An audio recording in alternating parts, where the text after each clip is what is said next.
everyone, how are you? Welcome to our YouTube channel Easy Solutions. Hope you all are doing extremely very well. So let's get started our today's session.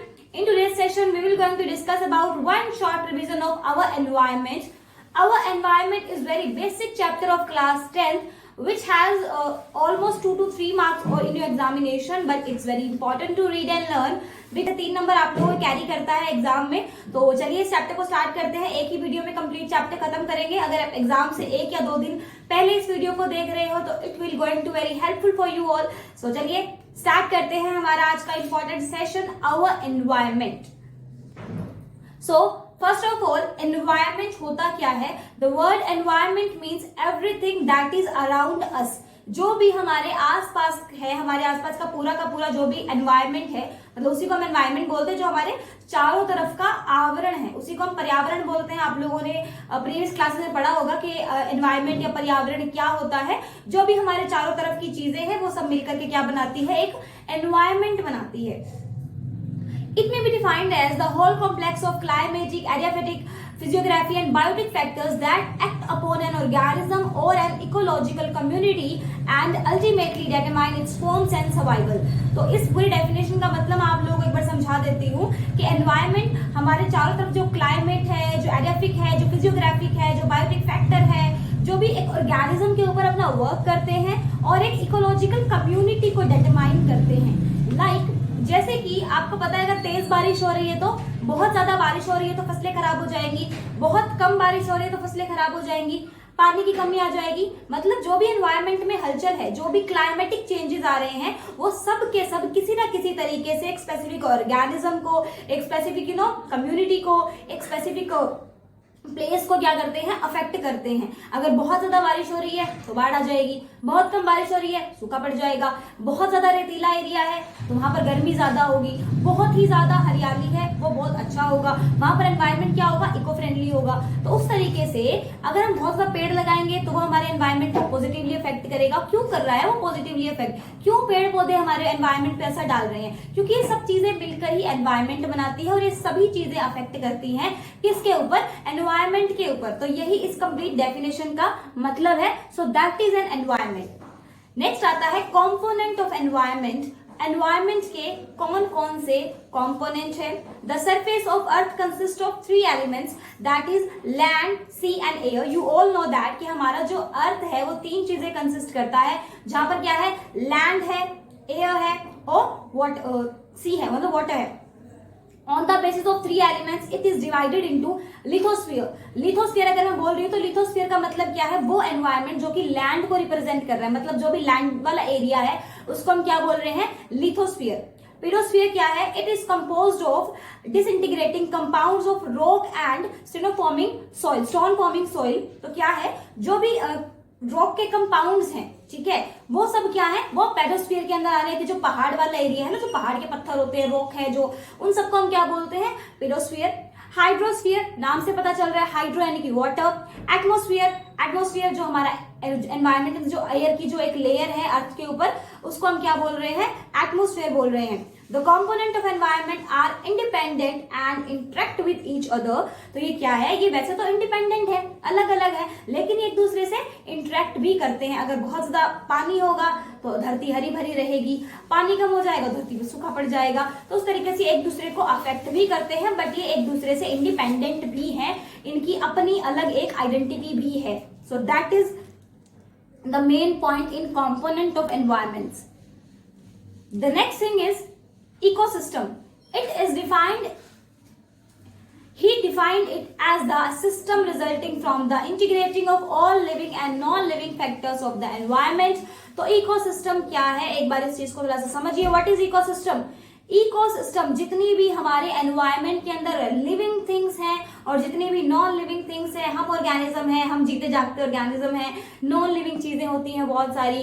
पेड़ हैं, पेड़ पौधे वैसे तो living में आएंगे क्योंकि वो भी उनके अंदर भी लाइफ है, बट हम उनको नॉन लिविंग में काउंट करें तो नॉन लिविंग फैक्टर्स हो गए एनवायरनमेंट के, लिविंग फैक्टर्स हो गए एनवायरनमेंट के. वो सब मिलकर के एक सिस्टम बनाते हैं, जिस सिस्टम को हम क्या बोलते हैं? इकोसिस्टम बोलते हैं. अब हमारे पास में टाइप्स ऑफ इकोसिस्टम, एक तो आपको पता है नेचुरल हो जाएगा, एक आर्टिफिशियल हो जाएगा. 2 ही तरीके के हमारे पास में पार्ट आएंगे. अब इसमें तो कुछ समझाने वाला है ही नहीं, आप सब लोगों को पता है ना. नेचुरल इकोसिस्टम क्या होता है? These ecosystems are capable of operating and maintaining themselves without any major interference by human. These are further divided as, तो इंटरफेरेंस नहीं होती इसके अंदर किसी भी तरीके की ह्यूमंस की। नेचुरल इकोसिस्टम में ह्यूमंस की किसी भी तरीके से इंटरफेरेंस नहीं होती, वो कोई भी तरीके से अपना इंटरफेयर नहीं करते हैं। जो प्रकृति ने हमें दिया, जो प्रकृति से हमें मिला, उसी को हम डायरेक्टली क्या कर लेते हैं? कंज्यूम करते हैं। हम उसी को डायरेक्टली क्या करते हैं? हमारे लिए यूज करते हैं। That is natural ecosystem. जैसे कि धरती को किसी ने नहीं बनाया ना, धरती अपने आप है, धरती को किसी ने नहीं बनाया, ग्रासलैंड को किसी ने नहीं बनाया, डेजर्ट को किसी ने नहीं बनाया, इकोसिस्टम फॉरेस्ट को किसी ने नहीं बनाया। कुछ चीजें ऐसी है जो हमें प्रकृति ने दी है। These ecosystems are the natural ecosystem.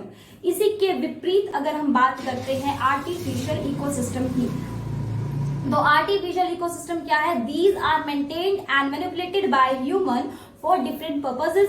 Artificial or man-made ecosystem have little diversity, little recycling of minerals and no self-regulatory mechanism. इस बात पर समझिए आप आर्टिफिशियल को। इसको ना मैं एग्जांपल से बहुत बढ़िया समझेंगे। दुबई किस किस ने देखा है भाई? देखा सुना पढ़ा होगा अगर दुबई आप लोगों ने, तो दुबई वाले लोगों ने भाई कुछ नहीं छोड़ा। मतलब देखो प्रकृति ने हमें क्या दिया है कि एक जगह पे हरियाली दी है। लाइक अगर हम बात करते हैं हमारे भारत की बात करते हैं, इंडिया की बात करते हैं, आप ऊपर की तरफ जाइए, जम्मू कश्मीर में, मनाली में, उधर क्या होती है? शिमला में ठंडी पड़ती है ना, उधर गर्मी तो नहीं पड़ती। नीचे आइए केरला में, वहां क्या होती है? गर्मी होती है, सर्दी नहीं पड़ती। तो वो क्यों है? वो एनवायरमेंट ऐसा क्यों है? वो प्रकृति ने ऐसा बनाया है, वो नेचुरल है। बट क्या होता है, अब हम डेजर्ट देखने जाएंगे तो डेजर्ट का नाम सुनते ही हमारे दिमाग में क्या आ रहा है? राजस्थान, है ना। हमने बोला कि डेजर्ट, तो क्या आया दिमाग में? राजस्थान। हमने बोला बीच, बीच का नाम सुनते ही क्या आया? गोवा वाले बीच। गोवा हमारे दिमाग में आता है, मुंबई हमारे दिमाग में आता है। इस तरीके की चीजें हमारे माइंड में आती है। जैसे हमने बोला बीच तो गोवा वाले बीच गाना याद आ जाता है ना सबको। हमने बोला डेजर्ट, तो डेजर्ट हमें पता है रेगिस्तान कहाँ मिलेंगे? राजस्थान में मिलेंगे। तो इस तरीके से ये चीजें क्या है? डिस्ट्रीब्यूट की गई हैं कि इस जगह पे ये है, इस जगह पे ये नेचुरली है, सब कुछ ये नेचुरल है। इसको हम नेचुरल इकोसिस्टम बोलते हैं। बट दुबई ने क्या कर रखा है कि दुबई में अपने एरिया में डेजर्ट भी है, वहां पर खेत भी है, वहां पर बड़ी बड़ी बिल्डिंग्स भी है, वहां पर हाई मेंटेन सोसाइटी भी है, वहां पर सब चीजें हैं, वहां पर समुद्र भी है। तो आप हर चीज का मतलब नजारा वहां ले सकते हो। तो वो सब क्या है? क्या प्रकृति ने उन्हें वैसा दिया है कि दुबई में सब कुछ, भाई तुम दुबई में शिफ्ट हो जाओ, डेजर्ट भी दे दिए हमने बीच भी दे दिए, हमने खेत भी दे दिए, हमने हाई इकोनॉमिक सोसाइटी भी दे दी, हमने बुर्ज खलीफा भी दे दिया, सब कुछ दुबई को दे दिया। अब तो क्या होता है? वो आर्टिफिशियली उसको क्या करते हैं? अरेंज करते हैं। ह्यूमन अपने अकॉर्डिंग, अपने काफी सारे पर्पसेस के लिए, अपने बिजनेस के लिए या अपने एनवायरनमेंट को अच्छा रखने के लिए, या जिस भी तरीके से हम अगर आर्टिफिशियली अपने अराउंड कुछ भी करते हैं तो उसको हम क्या बोलते हैं? आर्टिफिशियल इकोसिस्टम्स बोलते हैं। Component of ecosystem. अब इकोसिस्टम के कॉम्पोनेंट की बात कर लेते हैं। These are constituents of the environment which directly or indirectly influence in the form and functioning of organism in any specific way. Ecological factors may be either living or biotic or non-living or abiotic environment. चलिए देखते हैं क्या है ये चीज। Component क्या है ecosystem के, जो कि डायरेक्टली या फिर इनडायरेक्टली क्या करते हैं? इन्फ्लुएंस करते हैं, उसके फंक्शनिंग को किसी भी तरीके से अफेक्ट करते हैं। तो वो सब क्या है? कंपोनेंट्स हैं। इसके अंदर दो तरीके से कंपोनेंट्स आएंगे, या तो बायोटिक या एबायोटिक। बहुत ही सिंपल है। एंड यहां से शुरू होता है इस चैप्टर का एक मोस्ट इंपॉर्टेंट पार्ट। ठीक है, पहला आता है एबायोटिक कंपाउंड। एबायोटिक कंपाउंड में क्या है? एडाफिक। एडाफिक क्या है? इनऑर्गेनिक और ऑर्गेनिक न्यूट्रिएंट और सॉइल। टैपोग्राफिक में क्या है? एल्टीट्यूड, लैटिट्यूड और स्लोप। क्लाइमेट रिजीम में क्या है? Temperature, humidity, light, pressure etcetera. तो ये सारे के सारे कौन से कंपोनेंट हैं? ये एबायोटिक कंपोनेंट हैं, जो कि क्या करते हैं? इकोसिस्टम को अफेक्ट करते हैं। लाइक टेम्परेचर है, ह्यूमिडिटी है, लाइट है, प्रेशर है, एल्टीट्यूड है, ऑर्गेनिक न्यूट्रिशन है, सॉइल है, ये सब क्या करते हैं? अफेक्ट करते हैं। ये सब जो कंपाउंड्स होते हैं ना, इनको हम एबायोटिक कंपोनेंट्स बोलते हैं। अब आता है भाई हमारे पास में बायोटिक कंपोनेंट्स। बायोटिक कंपोनेंट्स में क्या आ रहा है? प्रोड्यूसर, कंज्यूमर और डिकम्पोजर्स। ये बहुत इंपॉर्टेंट है। मतलब यहाँ से चैप्टर आप ये देखिए कि यहीं से एग्जैक्ट चैप्टर शुरू हो रहा है। पीछे का तो आपको नॉर्मल थ्योरी याद रखना है, एक दो क्वेश्चन बनेगा तो बनेगा। अगर कोई लंबा क्वेश्चन बनेगा, लेंथी क्वेश्चन बनेगा लॉन्ग आंसर में, तो यहीं से बनेगा कि इनको एक्सप्लेन करना। बायोटिक कंपोनेंट्स क्या होते हैं? Producer, consumer. प्रोड्यूसर क्या है? बताइए जल्दी से, कमेंट में बताओ। प्रोड्यूसर बनाने वाला, कंज्यूमर खाने वाला, बनाने वाला प्रोड्यूसर यानी कि ऑटोट्रोफिक कंपोनेंट यानी जैसे कि पेड़ पौधे हैं क्या करते हैं, अपना खाना खुद बनाते हैं फोटोसिंथेसिस से। कंज्यूमर्स कौन है, हम लोग कंज्यूमर है भाई, हम लोगों से खाना नहीं बनता, हम नहीं धूप में खड़े होकर अपना खाना बना सकते। हम क्या करते हैं, हम पेड़ पौधों पे डिपेंडेंट होते हैं, हमें कि कोई खाना दे दे, मतलब खाना दे दे इन द सेंस कि हम बनाते तो खुद है बट हम डायरेक्ट नहीं पेड़ों से तोड़ तोड़ के खा लेते, पेड़ बनाते हैं ना तभी तो हम खाते हैं। तो उस तरीके से हम हेटेरोट्रोफिक हैं, जैसे कि एनिमल्स है और नॉन ग्रीन प्लांट है। नॉन ग्रीन प्लांट भी अपना खाना खुद नहीं बनाते, वो ग्रीन प्लांट से लेते हैं, और हम तो ऑब्वियसली ह्यूमन तो उसके अंदर है ही। डिकम्पोजर्स में आ जाएगा बैक्टीरिया एंड फंजाई। बैक्टीरिया और फंजाई क्या करते हैं, ये डिकम्पोज करते हैं। किसको डिकम्पोज करते हैं, ये उन चीजों को डिकम्पोज करते हैं, जैसे कि एनवायरमेंट में मिट्टी के कूलर फेंक दिए या कोई जानवर मर जाता है तो उसका क्या होता है, वो डिकम्पोज कैसे होते हैं एनवायरमेंट में। वैसे तो नहीं एनवायरमेंट में पड़े रहते, अगर हमने कचरा डाला, बायोगैस बनाते हैं हम, तो कैसे बनती है, वो सब डिकम्पोजर्स की हेल्प से ही तो बनता है। बैक्टीरिया और फंजाई क्या करते हैं, ये सड़े गले चीजों से अपना खाना बनाते हैं और उनको डिकम्पोज करते हैं, इससे उनको खाना मिलता है और वो एनवायरमेंट में चीजें डिकम्पोज हो जाती हैं, जिससे कि एनवायरमेंट को नुकसान भी नहीं होता है। ठीक है, अब बायोटिक एनवायरमेंट की बात करते हैं। Further divided into 3 parts, then again ये 3 पार्ट्स में डिवाइडेड। तो ये तो मैंने बता दिया, प्रोड्यूसर, कंज्यूमर और डिकम्पोजर। तो प्रोड्यूसर क्या करते हैं, अपना खाना खुद बनाते हैं, कंज्यूमर कंज्यूम करते हैं, और डिकम्पोजर अपना खाना कहां से लेते हैं, मरी हुई जानवरों को या सड़ी गली चीजों को, सड़े गले पौधों को, उनको डिकम्पोज करके अपना खाना बनाते हैं। चलिए अब आता है भाई कंज्यूमर का part, primary consumer, secondary consumer and tertiary consumer. Primary consumer कौन से होते हैं, हार्बिवर्स, फीड्स ऑन ग्रीन प्लांट्स इधर डायरेक्टली और इनडायरेक्टली। प्राइमरी कंज्यूमर यानी कि हार्बिवर्स क्या होते हैं, हार्बिवर्स वो होते हैं जो कि अपना खाना कंप्लीटली किससे लेते हैं, ग्रीन प्लांट से लेते हैं। और कार्निवर्स क्या होते हैं, जो अपने खाने के लिए प्राइमरी कंज्यूमर पे डिपेंड करते हैं। और टर्शरी क्या होते हैं, जो सेकेंडरी कंज्यूमर पे डिपेंड करते हैं, उनको हम ह्यूमंस भी बोलते हैं सॉरी, ह्यूमंस ऑमनिवर्स होते हैं, उनको ऑमनिवर्स भी बोलते हैं और ह्यूमंस ऑमनिवर्स होते हैं। ठीक है, चलिए बताती हूँ आपको एक एक करके। देखिए, हार्बिवर्स क्या होते हैं, जो ग्रीन प्लांट अपना खाना बनाते हैं, ग्रीन प्लांट से खाना खाते हैं, दैट इज हार्बिवर्स। जैसे कि जो शाकाहारी लोग होते हैं ना, उनको हम हार्बिवर्स बोलते हैं। मांसाहारी को कार्निवर्स बोलते हैं, जो दोनों खाते हैं उनको ऑमनिवर्स बोलते हैं। आगे बात समझ में, चलो देखो, एक होता है वेजिटेरियन, एक बार आपको इसको थोड़ा सा बताती हूँ, कुछ बच्चों को पता हो, कुछ को नहीं पता होगा। एक होता है वेजिटेरियन और एक होता है वेगन। तो दोनों में फर्क क्या होता है पता है?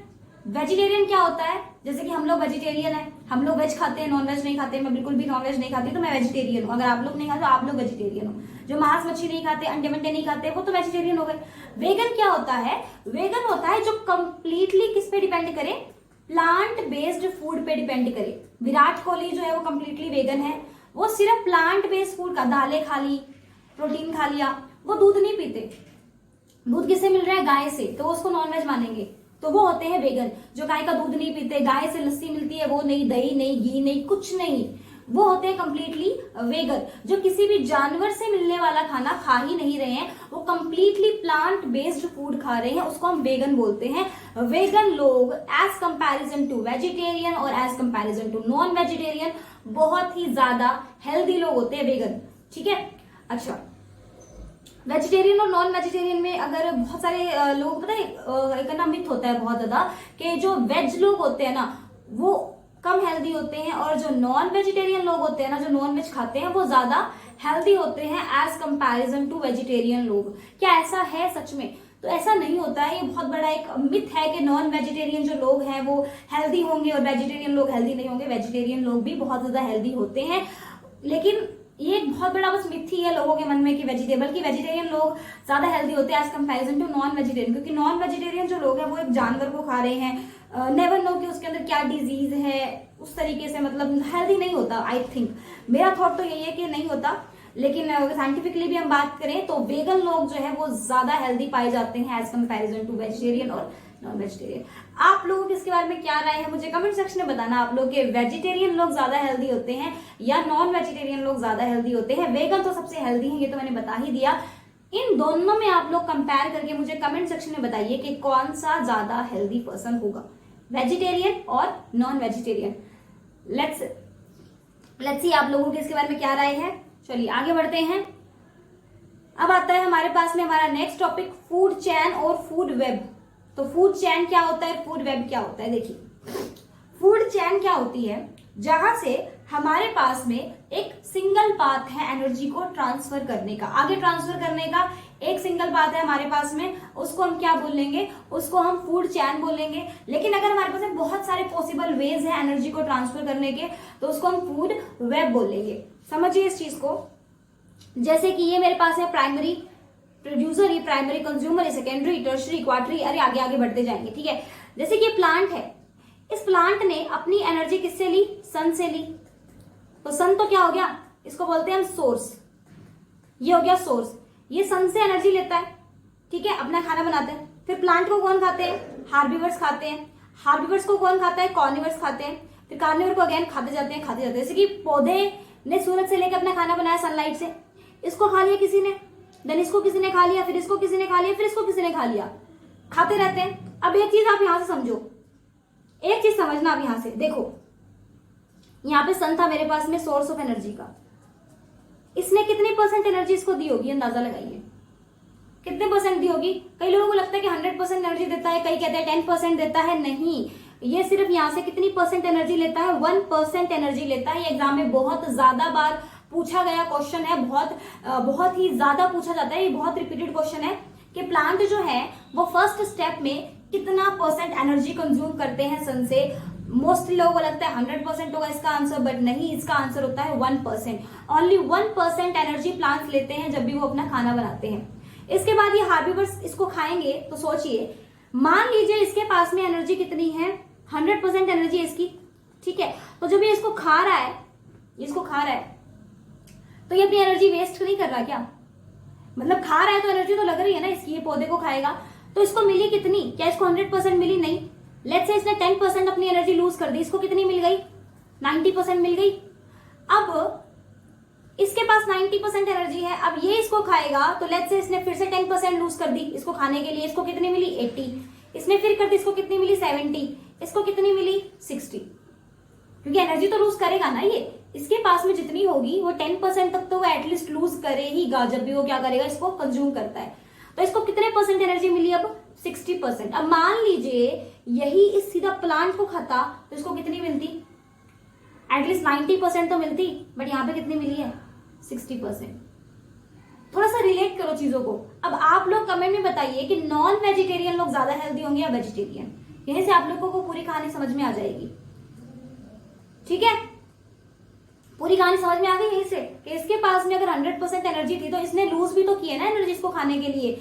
जैसे कि शेर है, शेर का आपको बताती हूँ मैं, लॉयन या टाइगर होता है ना, जो लॉयन है या फिर मेरे पास में टाइगर है, वो जब भी किसी भी जानवर को खाते हैं ना, तो वो जानवर को मान लो इसे 100% एनर्जी इनको मिलने वाली है, तो वो इसको खाने में ही अपनी 50% एनर्जी को लूज कर देते हैं, खाने में ही 50% एनर्जी को लूज करते हैं। उसको पकड़ते हैं, उसका शिकार करते हैं, फिर उसको खाते हैं, तो इतने में ही उसकी 50%, इसमें क्रोकोडाइल भी आएगा, सॉरी मैं क्रोकोडाइल को भूल गई, तो क्रोकोडाइल भी आएगा इसमें, एज एन क्रोकोडाइल भी कुछ ऐसे, क्रोकोडाइल तो बल्कि बहुत ज्यादा एनर्जी वेस्ट करता है अपनी, तो ये सिर्फ खाने में इतनी एनर्जी वेस्ट कर रहे हैं, तो सोचो इनको मिलेगी कितनी एनर्जी, तो इनको कितनी कम एनर्जी मिल रही है। तो उस तरीके से मैं आपको समझा रही थी कि फूड चेन में क्या होता है कि एनर्जी ट्रांसफर तो करती है बट वो लूज होकर के करती है। तो अगर ये पेपर में क्वेश्चन आता है कि ये जब एक ट्रॉफिक लेवल से दूसरे लेवल तक अगर खाना जा रहा है तो कितने परसेंट एनर्जी को लेकर के जा रहा है, तो आपको याद रखना है 10% एनर्जी ही एक लेवल से दूसरे लेवल पे क्या करती जाती है, ट्रांसफर की जाती है, बाकी की एनर्जी ट्रांसफर नहीं होती है, सिर्फ 10% एनर्जी ही इनको मिल रही है, ठीक है। तो उस तरीके से आप लोग थोड़ा ध्यान रखिए। इसके पास में अगर 100 है तो 100 पे 10% इसको कितना मिलेगा 10%, then again 1, then again 0.1, then 0.01, इस तरीके से कुछ इनको आगे एनर्जी मिलती है खाने से, ठीक है। तो ये होता है हमारे पास में फूड चेन। अब बात करते हैं फूड वेब की। तो फूड वेब में क्या होता है कि कहीं से भी एनर्जी मिले ना उसको ले लो, उसको कंज्यूम कर लो, ऑल पॉसिबल एनर्जी पाथ। जैसे कि देखो ये पेड़ है, ये पेड़ इसको भी दे सकता है एनर्जी, इसको भी दे रहा है, इसको भी दे रहा है, इसको भी दे रहा है, इसको भी दे रहा है, सबको दे रहा है। तो एक ही जानवर से या एक ही प्लांट से बहुत सारे लोग उसको खा रहे हैं, थोड़ा थोड़ा, बहुत सारे लोग बस एनर्जी ट्रांसफर की जा रही है, तो उसको हम क्या बोलते हैं, फूड वेब बोलते हैं, जहां से सभी एनर्जी के पॉसिबल वे से एनर्जी को क्या किया जाता है, ट्रांसफर किया जाता है, ठीक है। The next one is food chain versus food web. तो ये आप डायग्राम में समझिए इस चीज को कि फूड चैन और फूड वेब क्या है। फूड चैन यहाँ पर देखिए, ये सन से इसने एनर्जी ली, देन इसको इसने खाया, इसको इसने खाया, इसको इसने खाया, इसको इसने खाया, इसको इसने भी खाया, सॉरी इसको इसने खाया या इसको ये भी खा सकता है, इस तरीके से इसमें बताया गया है। और फूड वेब में आप लोगों को पता ही है कि जितने भी पॉसिबल वेज है एनर्जी के, सभी तरीके से क्या कर दिया जाए, एनर्जी को ट्रांसफर कर दिया जाए, तो ये क्या होता है, ये फूड वेब है। अब नेक्स्ट आते हैं ओजोन लेयर डिप्लीशन पे। लेयर डिप्लीशन क्या होता है, ओजोन लेयर क्या होती है।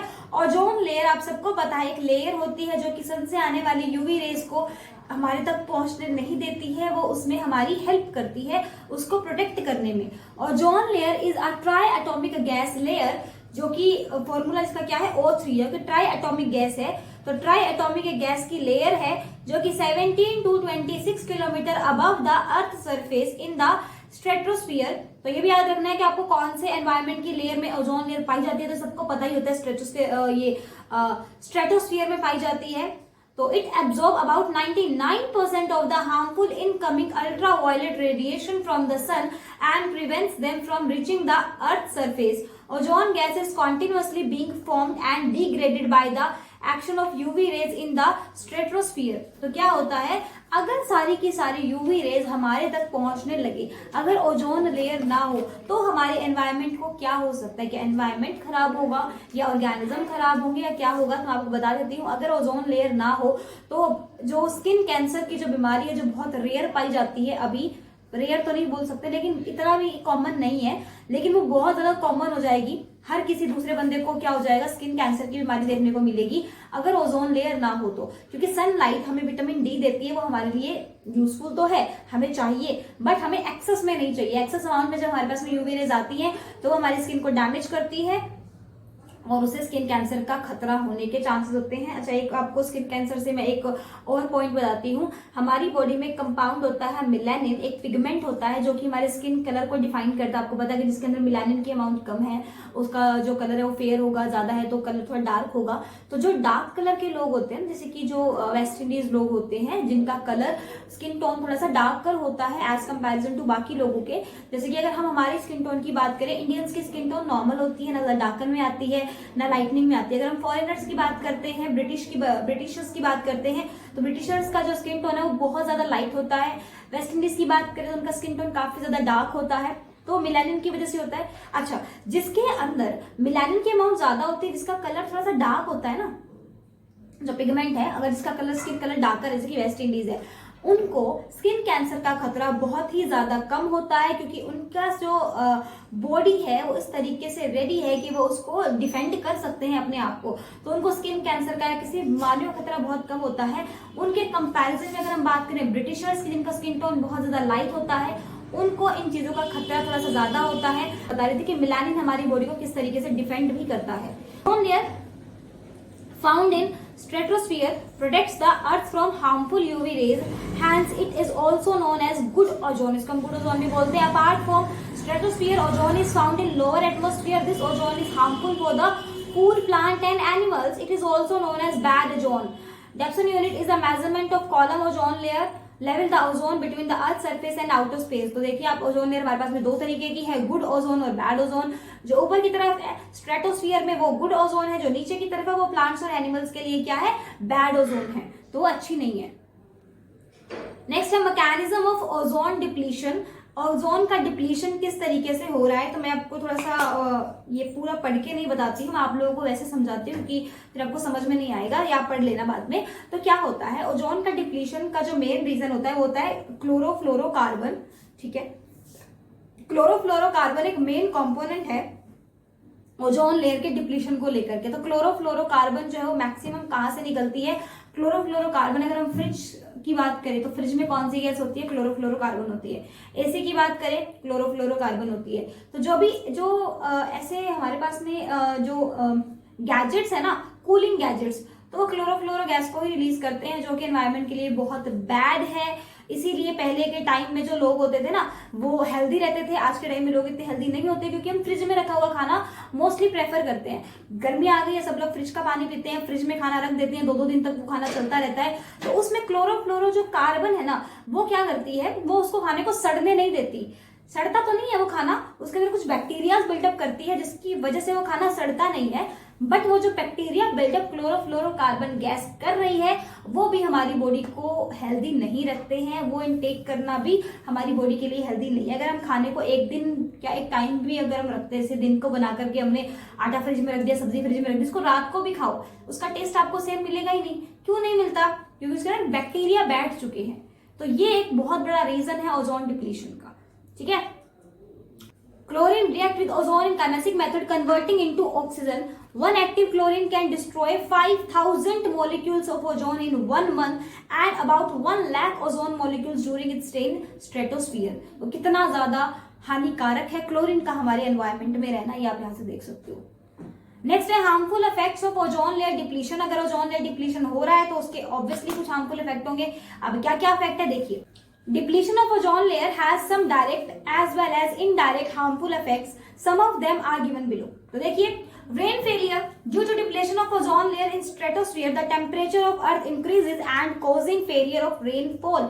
तो ओजोन लेयर डिप्लीशन का मेन रीजन है रेनफॉल होना, रेनफॉल कम होना, रेनफॉल कम होना। तो जो बारिश कम होती है ना वो किसकी वजह से हो रही है? ओजोन लेयर डिप्लीशन की वजह से ही हो रही है। अगर हमारे ओजोन लेयर में क्या हो रही है, चीजें खराब हो रही है ना, तो या तो ज्यादा बारिश करेगी या कम बारिश करेगी। जो radiation reduction of ozone stratosphere would allow UV rays to, ये तो ऑब्वियसली बहुत कॉमन बात है कि अगर ओजोन लेयर का डिप्लीशन होगा तो यूवी रेज डायरेक्ट अर्थ पे आएगी। मैंने बता दिया, स्किन कैंसर को कॉज करेगी। Cancer due to thinning of ozone layer threats to skin cancer में increases. A 5% decrease in stratospheric ozone appears likely to lead 10 to 20% increase in skin cancer globally. अगर हम 5% का डिक्रीज देखते हैं ozone layer में तो skin cancer में 10 to 20% का इंक्रीज हमें देखने को मिलेगा। High dose of UVB causes inflammation of cornea called snow blindness. तो इस तरीके की भी चीजें देखने को मिलती हैं। अगर डायरेक्ट सनलाइट हमारी आंखों पे आ रही है तो हमें क्या करती है, ब्लाइंडनेस भी दे करके जा सकती है, क्योंकि वो कॉर्निया पे अफेक्ट करती है। इसलिए जब धूप में जाते हैं तो ग्लासेस लगा कर भी जाते हैं, गोगल्स लगा करके जाते हैं। अगर हम नॉर्मल गोगल लगा रहे हैं तो कोई फायदा नहीं। अगर हम एक ब्रांड का गोगल लगा रहे हैं, अच्छा खासा सनग्लास यूज कर रहे हैं, तो डेफिनेटली वो आपकी आईज को क्या करता है, प्रोटेक्ट करता है, एक लेयर बना देता है आपकी आईज और आपकी सनलाइट के बीच में। जो सनलाइट है वो डायरेक्ट क्या नहीं कर सकती, आपकी आईज के अंदर नहीं जा सकती, तो आपकी आईज को क्या करता है, सेफ रखता है। तो आजकल जो हर दूसरे पर्सन को जो चश्मा है, जो उनकी आंखें कमजोर है, उसका एक रीजन ये भी है कि जो सनरेज है ना वो भी हमारी आंखों को कहीं ना कहीं डिफेंड नहीं करती, उसको अफेक्ट करती है।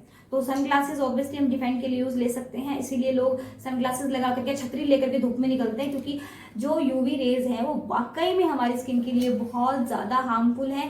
जो हमारे स्किन के अंदर हम कुछ भी चीजें देखते हैं, लाइक किसी को एलर्जीज होती है बहुत ज्यादा गर्मियों में, बहुत ज्यादा रेडनेस हो जाती है या हमारी स्किन जलने लगती है, तो वो सब चीजें इसी की वजह से। तो इसके लिए हम सनस्क्रीन का यूज कर सकते हैं। अगर हम 50 SPF तक का या 40 SPF तक का सनस्क्रीन यूज कर रहे हैं, UVA UVB जो प्रोटेक्ट करने में काम आती है, उन सनस्क्रीन का यूज करें, सनग्लासेस का यूज करें, तो भी इससे काफी हद तक बचा जा सकता है। Other effect destruction of aquatic flora and fauna, loss of immunity and some other effect of CSO3 depletion। तो फ्लोरा फौना का मैं ऑलरेडी बता चुकी हूँ आपको। फ्लोरा क्या होता है, जो हम जंगली इलाका होता है उसको फ्लोरा बोलते हैं, और फौना क्या होता है, जो एक्वेटिक होता है ना एरिया, उसको हम फौना बोलते हैं। तो वहां पर भी वो क्या करती है, एक अपना अफेक्ट डालती है। ग्रीन हाउस इफेक्ट की बात करते हैं तो ग्रीन हाउस इफेक्ट क्या होता है, this is naturally occurring phenomena that is responsible for heating of earth surface and atmosphere. It was first described by Fourier in 1827। तो क्या होता है, जो हमारे एनवायरमेंट में हीटिंग के लिए जो रिस्पॉन्सिबल है उसको हम ग्रीन हाउस इफेक्ट बोलते हैं। Green house effect, green house gas कौन सी है, मिथेन है, जो मेन ग्रीन हाउस गैस जिसको बोलते हैं ना वो।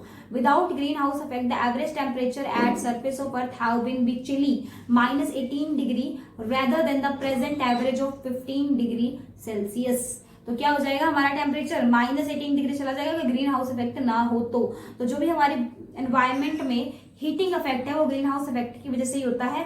The term green house effect has been derived from a phenomena that occurs in green house. A greenhouse look like a small glass house and is used for growing plants especially during winters। तो winters में ये main हमारा काम करता है। Effect of global warming, global warming की बात करते हैं। ग्लोबल वार्मिंग क्या होता है, अगर हम बोले कि बहुत ज्यादा ठंड है तो ग्लोबल वार्मिंग बढ़ गई, क्या बहुत ज्यादा गर्मी है, बहुत ज्यादा बारिश है। अगर कोई भी चीज एक नॉर्मल लेवल से हट करके हो रही है तो उसको हम ग्लोबल वार्मिंग ही बोलते हैं। ठीक है, the temperature of earth has increased by 0.6 degree Celsius in last 3 decades. तो लास्ट 3 डिकेड्स में क्या हो चुका है, हमारे जो अर्थ का नॉर्मल टेम्परेचर है वो 0.6 डिग्री सेल्सियस से इंक्रीज हो रहा है, which will lead to change in participation patterns. Rise in temperature leads to delicious changes in environment resulting in odd climatic change called El Nino effect. The rise in temperature will lead to increased melting of polar ice cap, which will cause the rise in sea level. Many coastal area will be submerged. तो क्या होता है, देखो जो हिमालय है ना उसकी बर्फ पिघलने लगी, आपको पता है। तो अगर हमारा टेम्परेचर इस तरीके से बढ़ता जाएगा तो एक दिन पूरा पिघल जाएगा, पूरा बर्फीला जो हमारा एरिया है वो पूरा पिघल जाएगा, पूरा पर्वत पिघल जाएगा।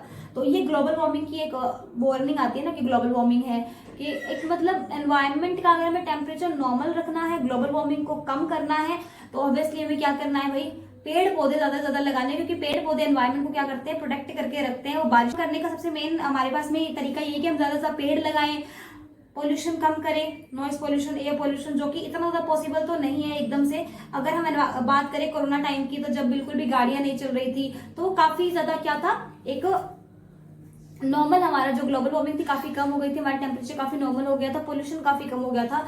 तो इस तरीके से ग्लोबल वार्मिंग को कम किया जा सकता है, और तो कोई इसका ऑल्टरनेट नहीं है। क्रॉप ऑब्वियसली डिक्रीज करेगी। एसिड रेन, एसिड रेन क्या होता है, जब sulphur dioxide, nitrogen oxide are emitted into atmosphere and transported by wind and air current. देखिए जो बारिश है उसके अंदर अगर सल्फर डाइऑक्साइड और नाइट्रोजन डाइऑक्साइड के अगर कंपोनेंट्स उसके अंदर में देखने को मिल रहे हैं, तो वो रेन कैसी है, एसिड रेन, जिसका पीएच लेवल 5.4 से बिलो चला जाता है, उस रेन को हम एसिड रेन बोलते हैं। एसिड रेन क्या हमारे लिए अच्छी है या गंदी है, तो ऑब्वियसली बैड है एसिड रेन, क्योंकि वो एक्वेटिक एनिमल्स को, एक्वेटिक प्लांट्स को पूरी तरीके से डिस्ट्रॉय करती है। एसिड रेन की वजह से जो ताजमहल है उसका भी कलर काफी ज्यादा खराब हो चुका है ना, उसके पत्थर खराब हो रहे हैं। तो एसिड रेन तो ऑब्वियसली गुड नहीं है, ये भी एक पॉल्यूशन की वजह से ही हम बोल सकते हैं कि उसी से होता है। अब लास्ट देखिए पिरामिड। तो पिरामिड तो बहुत सिंपल है ना, पहले प्रोड्यूसर होगा, then primary consumer, secondary consumer, tertiary consumer. तो ये आपको एक पिरामिड याद रखना है, लास्ट में आप लोग ये देख लीजिए बस एक बार, ठीक है। ये इकोलॉजिकल एक पिरामिड है, तो इकोसिस्टम देख लीजिए एक बार। देखो ये थोड़ा सा आप समझो, ये प्लांट है, ये डियर है और ये लॉयन है, ये इसको खा रहे हैं डियर और ये लॉयन इसको खा रहे हैं। अगर मान लीजिए ये खत्म हो जाए, तो खत्म हो जाए तो डियर क्या खाएंगे, कुछ नहीं खाएंगे, मर जाएंगे। ये मर जाएंगे तो शेर क्या खाएगा, शेर मर जाएगा। अगर ये खत्म हो जाए तो बीच में, शेर प्लांट को तो खाएगा नहीं, प्लांट को कोई खाएगा नहीं तो प्लांट ही प्लांट हो जाएंगे, शेर किसी को खाएगा नहीं, वो भूखा मर जाएगा। ये खत्म हो जाए तो ये पूरे के पूरे पेड़ पौधे खा जाएंगे, इनको कोई खाने वाला होगा नहीं, तो इनकी प्रजाति बढ़ जाएगी, इनकी प्रजाति कम हो जाएगी। तो इस तरीके से जो हमारा जो इकोसिस्टम का जो इकोलॉजिकल पिरामिड है ना, इसमें से अगर हम एक भी चीज को क्या करते हैं, बाहर निकालते हैं, एक भी चीज को डिस्ट्रॉय करते हैं, तो पूरे एनवायरनमेंट को अफेक्ट करती है, पूरे पिरामिड को अफेक्ट करती है। अगर एक भी इसमें से चीजें कम हो जाए तो पूरे पिरामिड को अफेक्ट करेगी। अगर प्लांट ना होंगे तो डियर क्या खाएंगे, डियर कुछ नहीं खाएंगे तो मर जाएंगे, तो लायन क्या खाएगा। डियर खत्म कर देते हैं तो प्लांट को कौन खाएगा, प्लांट बढ़ जाएंगे, शेर कम हो जाएंगे। तो उस तरीके से चीजों को न्यूट्रल होना जरूरी है। तो ये कंप्लीट पिरामिड आप लोगों को याद रखना है। Okay guys, so that's it for today. ये चैप्टर यहीं तक था, बहुत ही छोटा सा चैप्टर है आप लोगों के लिए ये। So thank you so much watching this session. अगर आपको वीडियो पसंद आई होगी तो वीडियो को लाइक करें, शेयर करें एंड कमेंट करके जरूर बताएं कि आप लोगों को वीडियो कैसी लगी। चैनल को सब्सक्राइब करें एंड आप लोग के एग्जाम बहुत ही ज्यादा पास है, वन शॉट रिवीजन में आप लोगों के लिए लेकर के आ रही हूँ। अगर आपको इंपॉर्टेंट क्वेश्चंस की भी वीडियो चाहिए तो उसके लिए आप लोग मुझे कमेंट सेक्शन में बता सकते हैं। मिलती हूँ और एक और वीडियो के साथ में, टिल देन बाय बाय।